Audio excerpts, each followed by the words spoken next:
Какво са фасетите? Това е един от най-честите въпроси, които ми задават пациентите. Фасетите са тънки керамични люспи, които се залепят върху предната повърхност на зъбите. С тяхна помощ променяме цвета, формата и възстановяваме изтритите участъци на зъбите. Нашата цел е да постигнем естествено красива усмивка, така че да не се забелязва, че е провеждано стоматологично лечение. Преди да преминем към лечение и изработка на съответните възстановявания, задължително изработваме дизайн на усмивката, за да може пациента да се види как би изглеждал. При дизайна се съобразяваме с индивидуалните особености на всеки човек – пол, възраст, анатомични линии на лицето и устните. Поставянето на фасетите не изисква изпиляване на зъбите.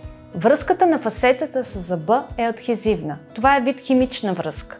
Тази връзка е най-здрава, когато е между емайла на зъба и керамиката. Нашият стремеж е да бъдем минимално инвазивни и при подготовката на зъбите за фасети да запазим емайла им. При спазването на всички протоколи за препарация и обработка на зъба и керамиката, връзката между тях е много здрава и е невъзможно отлепянето на фасетата. Керамиката е материал, който запазва красотата и блясъка си с времето. Добре полираните и залепени фасети не се оцветяват. Поддръжката на фасетите е такава като на естествените зъби.